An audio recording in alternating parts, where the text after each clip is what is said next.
할렐루야. 잘 주무셨습니까?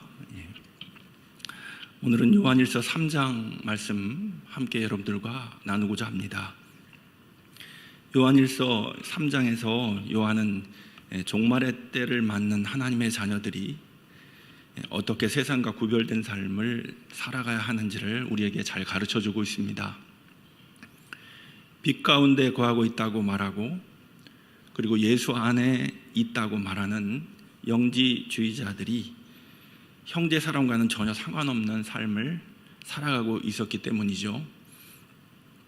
그들은 영지를 깨달아 구원에 이른다고 말하나 생명이 없는 삶을 살고 있었습니다. 그리스도를 부인하는 적 그리스도로 사탄의 종노릇하며 교회를 어지럽게 했습니다. 그래서 요한 사도는 말합니다. 빛 가운데 있으며 예수 안에 거하는 하나님의 자녀는 예수님처럼 행함과 진실함으로 형제를 사랑한다 라고 말합니다. 오늘 말씀 3장의 10절 말씀을 한번 같이 읽어보겠습니다. 3장 10절입니다. 이러므로 하나님의 자녀들과 마귀의 자녀들이 드러나나니 무릇 의를 행하지 아니하는 자나 또는 그 형제를 사랑하지 아니하는 자는 하나님께 속하지 아니하니라. 요한은 영지주의자들을 마귀의 자녀라고 말합니다. 그들이 범죄하고도 전혀 회개할 줄 몰랐기 때문입니다. 왜 그들은 회개하지 않습니까? 그들은 영지를 깨달아 구원에 이르면 그 후 어떤 죄를 지어도 이미 얻은 바 된 구원을 없이 하지 못한다고 주장했습니다. 한 번 구원은 영원하기에 회개할 필요가 없다는 것입니다. 사탄 마귀는 우리를 죄에서 무뎌지게 하고 그리고 무감각하게 만듭니다. 그래서 세상을 사랑하게 하여 주님 손을 놓게 만드는 것입니다. 마귀는 이렇게 우리를 유혹합니다. 그 정도면 괜찮아. 다들 그렇게 살아. 너는 그래도 다른 이들보다 나아. 눈 딱 감고 이번 한 번만 넘어가 봐. 그럼 다 해결돼. 너는 구원받았는데 뭘 그리 걱정해? 네가 원하는 대로 살아. 괜찮아. 이러한 영지주의자들의 주장에 사도 요한은 말합니다. 예수님은 마귀의 일을 멸하러 이 땅에 오셨다. 하나님의 자녀는 죄를 가까이 하지 않는다. 이는 하나님의 거룩한 씨가 그들 속에 있기 때문이다. 의를 행하고 형제를 사랑하는 자들은 하나님의 자녀이고, 의를 행치 않고 형제를 미워하는 자들은 마귀의 자녀다. 우리는 하나님의 자녀라. 그리스도께서 다시 오시는 날 우리도 그와 같이 될 것이다. 그리스도는 죄를 없애려고 오셨다. 죄를 짓는 사람마다 불법을 행하는 사람이다. 죄는 곧 불법이다. 죄를 짓는 사람은 그리스도를 보지 못한 사람이고 그를 알지도 못한 사람이다 라고 말합니다. 이제 12절 말씀, 3장 12절 말씀을 같이 읽어보겠습니다. 가인같이 하지 말라. 그는 악한 자에게 속하여 그 아우를 죽였으니 어떤 이유로 죽였느냐? 자기의 행위는 악하고 그의 아우의 행위는 의로움이라. 가인은 동생 아벨을 쳐 죽였습니다. 하나님께 인정받고 있는 아우를 보니 분노가 치밀었습니다. 더 박수를 쳐주고 응원해 줘야 하는데 나도 동생처럼 하나님이 기뻐하시는 자가 되어야지 라고 생각하면 좋은데 그만 동생을 시기하고 미워하고 자신과 동생 아벨을 비교하게 됐습니다. 형제는 사랑해야 할 존재인데 비교를 하다 보니 시기가 싹트고 그리고 미움이 찾아오고 결국 동생을 쳐 죽였습니다. 가인은 하나님도 신뢰하지 않았습니다. 동생만 사랑하는 분을 신뢰할 수 없었지요. 그러자 하나님도 미워지기 시작합니다. 이것이 바로 마귀의 역사입니다. 그런데 성경은 말합니다.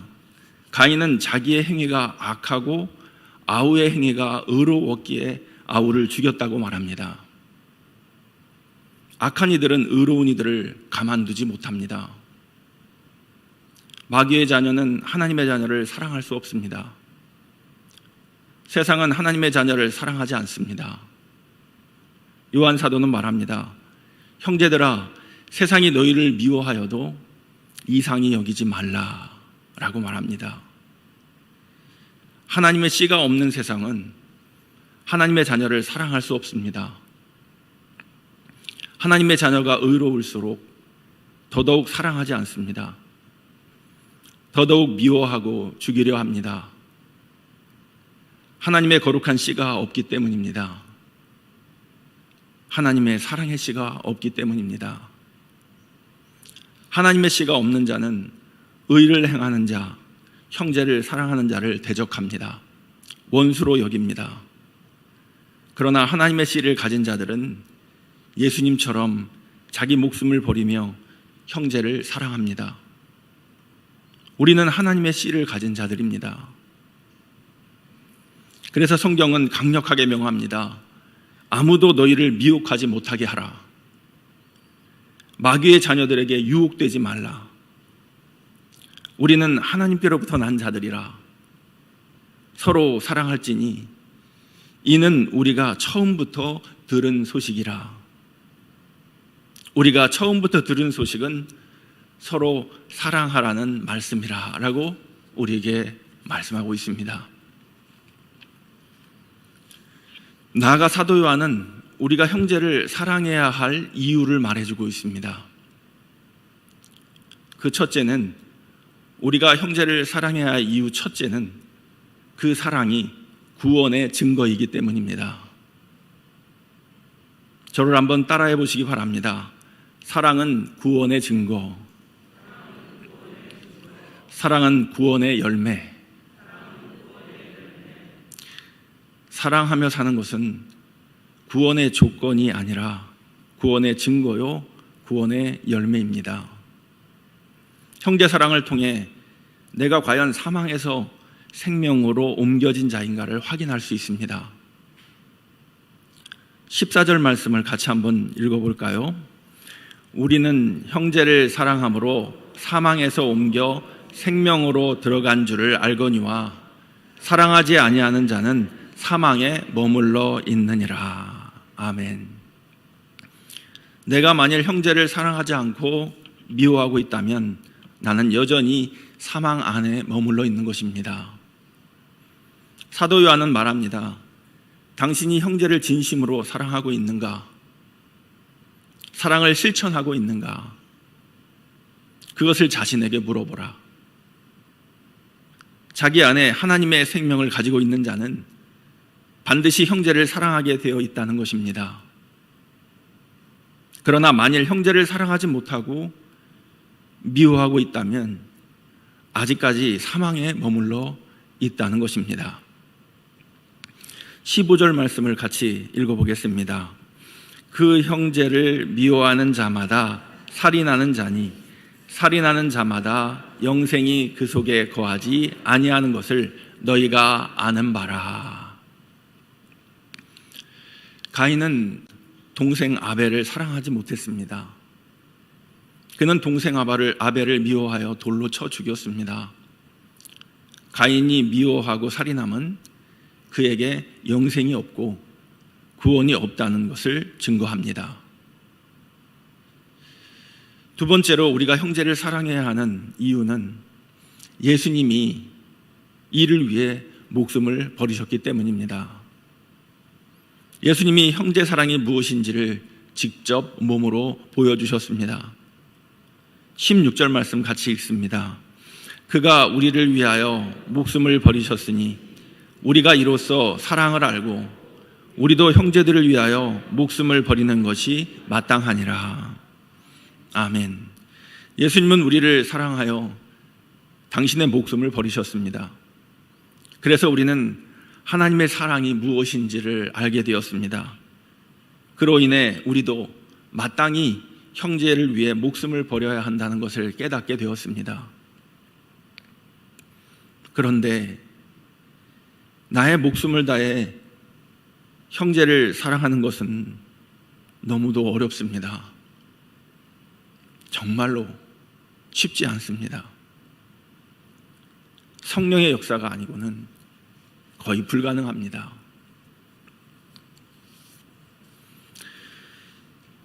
교회를 개척 후에 지금까지 저희 교회는 15세 이상에게, 그리고 유아 세례 해서 15세 이상 장년에게 3명, 유아 세례 1명 세례를 주었습니다.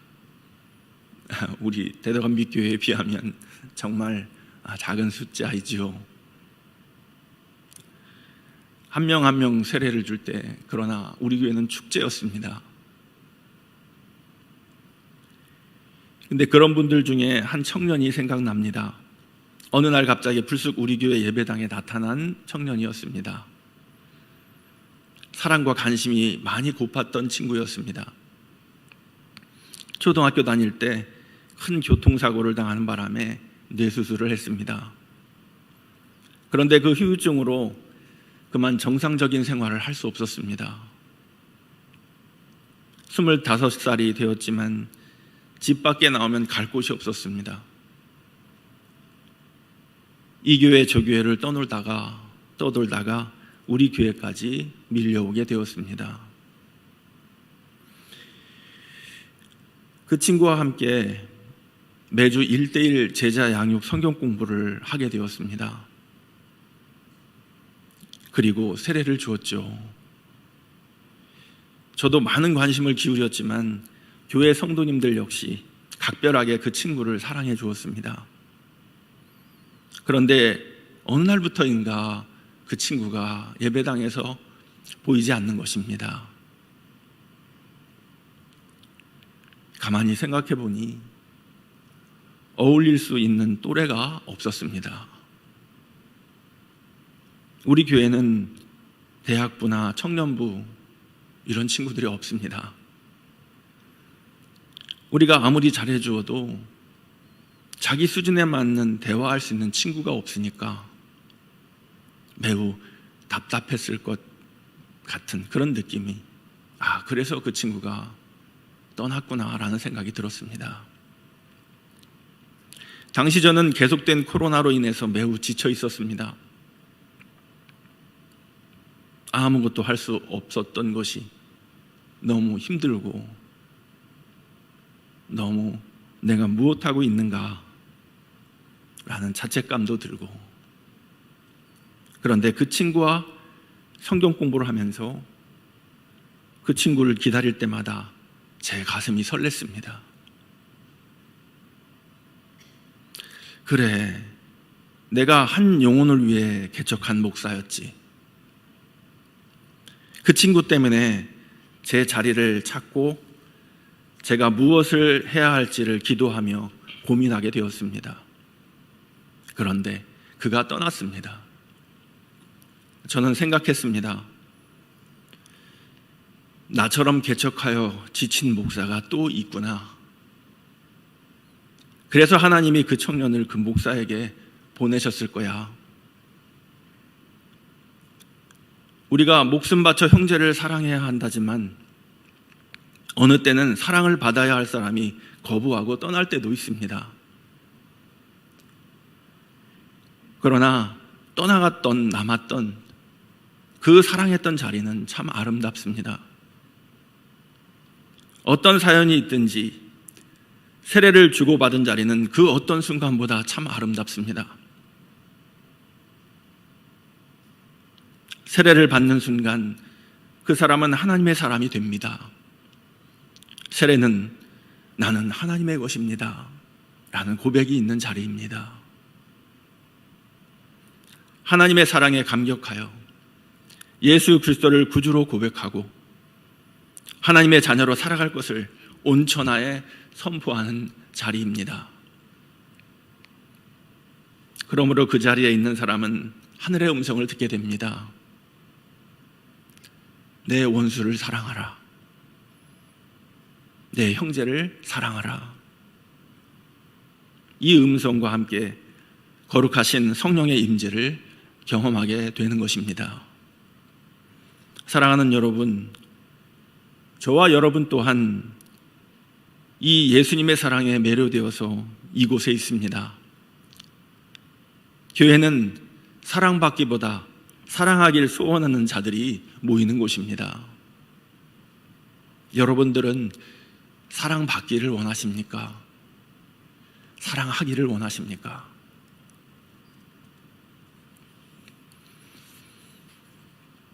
그렇다면 그리스도인들이 형제 사랑을 실천하는 구체적인 방법은 무엇일까요? 함께 17절 말씀을 읽습니다. 누가 이 세상의 재물을 가지고 형제의 궁핍함을 보고도 도와줄 마음을 닫으면 하나님의 사랑이 어찌 그 속에 거하겠느냐. 아멘. 레위기 19장은 거룩할 것을 요구하는 하나님의 말씀입니다.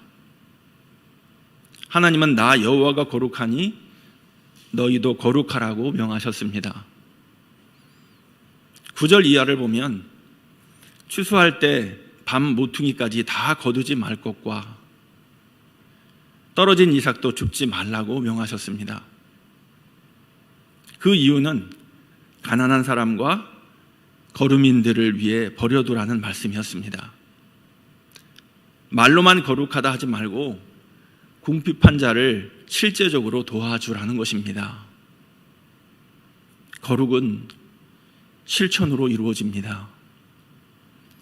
거룩은 내 마음에 기꺼이 도와줄 마음을 활짝 여는 것, 바로 궁핍한 형제를 불쌍히 여기고 사랑을 실천하는 행위에서 비롯되는 것입니다.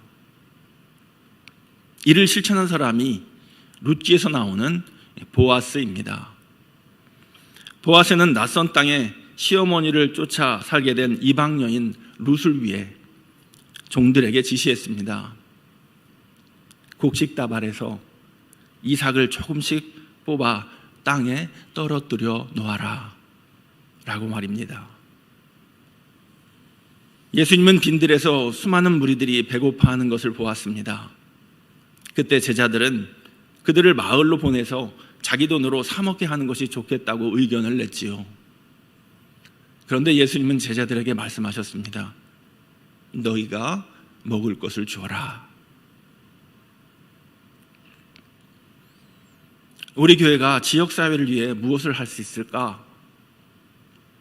이웃을 위해 무엇을 할 수 있을까? 고민을 해보게 되었습니다. 그러다가 어느 날 고운동 주민센터에 찾아가 보았습니다. 그곳에 가서 제가 방문한 용건을 말했더니 사회복지를 담당하는 공무원 한 분을 소개해 주시더라고요. 그래서 그분과 여차저차 해서 왔노라고 말을 했더니 도울 수 있는 그런 길을 열어주었습니다. 고운동 사회보장협의체라는 기구를 소개해 주었습니다. 성도들과 상의했습니다. 그리고 성탄절날 성탄절 헌금을 다 모아서 그 일에 동참하기로 했습니다. 성도들이 적극적으로 동참해줬고 참여해줘서 또 그동안 구제헌금으로 모았던 돈과 함께 정리를 해보니 약 200만 원 정도의 정성이 모아졌습니다.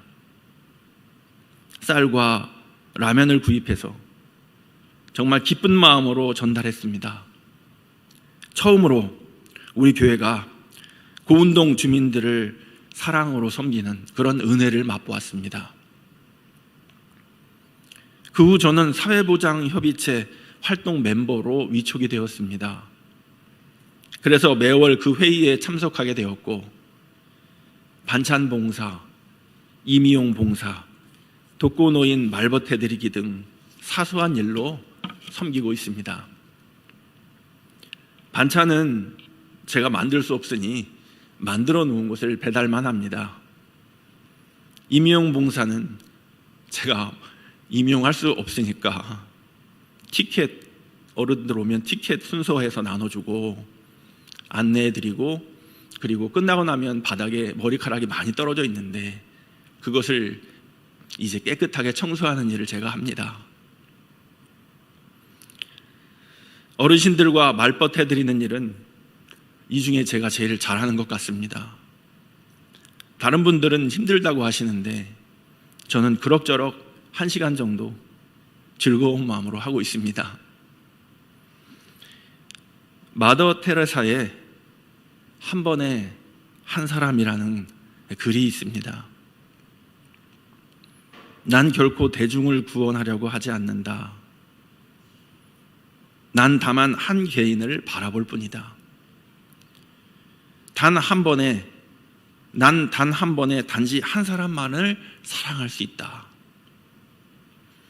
한 번에 단지 한 사람만을 껴안을 수 있다. 단지 한 사람씩만. 모든 노력은 단지 바다에 붙는 한 방울 물과 같다. 하지만 만일 내가 그 한 방울의 물을 붓지 않았다면 바다는 그 한 방울만큼 줄어들 것이다. 당신에게도 마찬가지다. 당신의 가족에게도, 당신이 다니는 교회에서도 마찬가지다. 단지 시작하는 것이다. 한 번에 한 사람씩. 이제 18절 말씀을 함께 읽고 말씀을 정리하도록 하겠습니다. 자녀들아, 우리가 말과 혀로만 사랑하지 말고 행함과 진실함으로 하자. 아멘. 사랑하는 여러분, 우리가 행함과 진실함으로 형제를 사랑할 때, 한 사람을 사랑하기 시작할 때 우리는 하나님 앞에서 담대한 믿음을 갖게 됩니다. 왜냐하면 형제를 사랑하라는 하나님의 명령 앞에 우리가 책망받을 일이 없으니 하나님 앞에서 담대함을 얻는 것입니다. 우리가 행함과 진실함으로 형제를 사랑할 때 하나님 앞에 구한 것을 다 받을 수 있습니다. 왜냐하면 하나님께서는 형제를 사랑하는 일을 가장 기뻐하시기 때문입니다. 우리가 행함과 진실함으로 형제를 사랑할 때 하나님은 우리 안에 거합니다. 그리고 우리 또한 하나님 안에 거하게 됩니다. 이것은 성령의 임재로 알게 됩니다. 누가 말해주지 않아도 우리는 느낍니다. 우리 안에 기쁨이 가득합니다. 그러므로 우리에게 더 큰 도전이 생기고 또 사랑할 수 있는 용기가 생기는 것입니다. 내 힘만 가지고는 사랑할 수 없지만 한 사람부터 시작해서 사랑하기 시작할 때 더 큰 사랑을 위해 나아갈 수 있는 것입니다. 찬송가 463장 2절을 우리 같이 찬양하고 말씀을 맺고자 합니다. 찬송가 463장.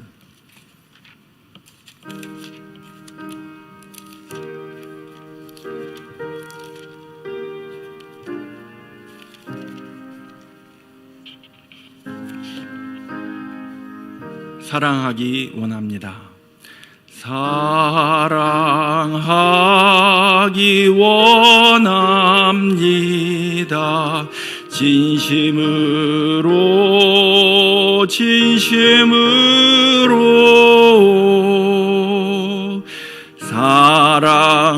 사랑하기 원합니다.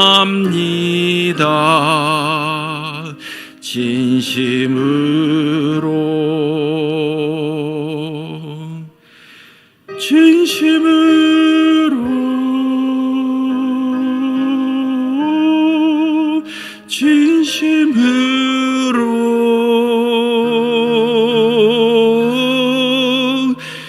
사랑하기 원합니다.